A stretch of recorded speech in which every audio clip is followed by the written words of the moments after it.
Ambassador Zekthor's chitinous fingers drummed against the polished obsidian table as he reviewed the Council's latest decree.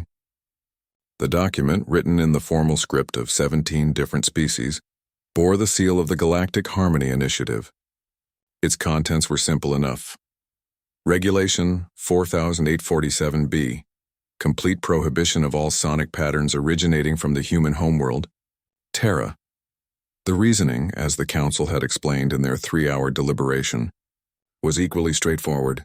Human music, as they called it, had been deemed too chaotic, too emotionally destabilizing, and too unpredictable for civilized galactic society. The Veltari had complained that it disrupted their meditation cycles. The crystalline Jekni claimed it caused harmonic interference with their communication frequencies. Even the usually tolerant Axiom Collective had submitted formal protests about its aggressive mathematical irregularities. Zekthor, representing his own species' interests as always, had voted in favor of the ban. The Kethmori prided themselves on order, on the careful cultivation of precise emotional states through their own perfectly calculated sonic arrangements. Human music was messy, unpredictable. It followed no logical progression that their xenomusicologists could decipher.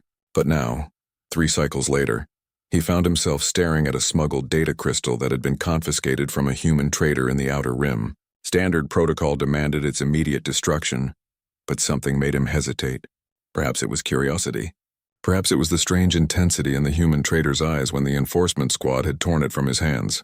The trader had said something before being escorted away, something about how the Council didn't understand what they'd banned. The crystal sat innocuously on his desk, no larger than his primary thumb. Such a small thing to have caused such galactic controversy.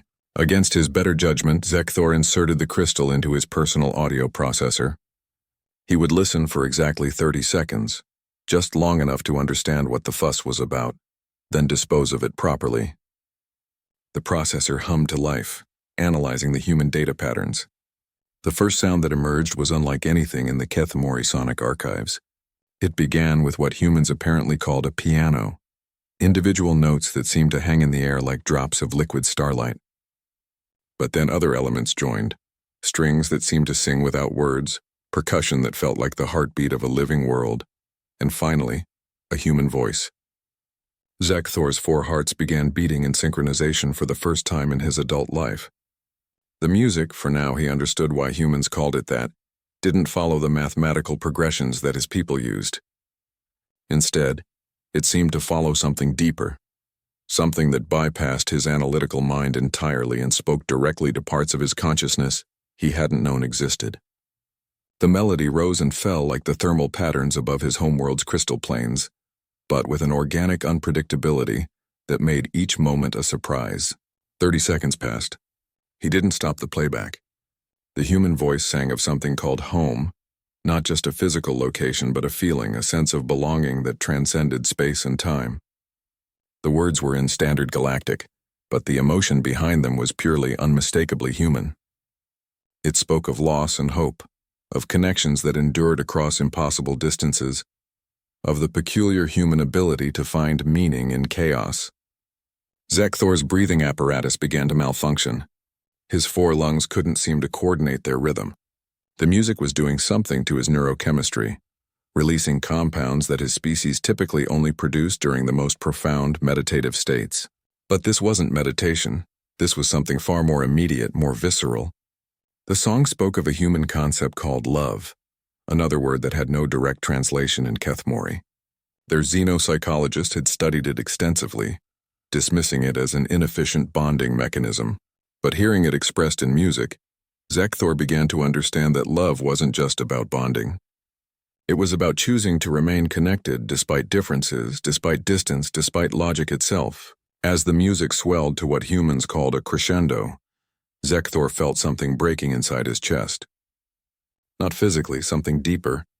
The careful emotional barriers that his people spent decades constructing, the precise mental categorizations that kept their society functioning in perfect order, all of it was dissolving under the weight of this chaotic, beautiful, impossible human creation. The song ended. Zekthor sat in the sudden silence, his breathing still irregular, his 4 hearts now beating in complex polyrhythms that would have horrified his physicians. But he felt alive. More alive than he had ever felt during 47 years of careful emotional regulation.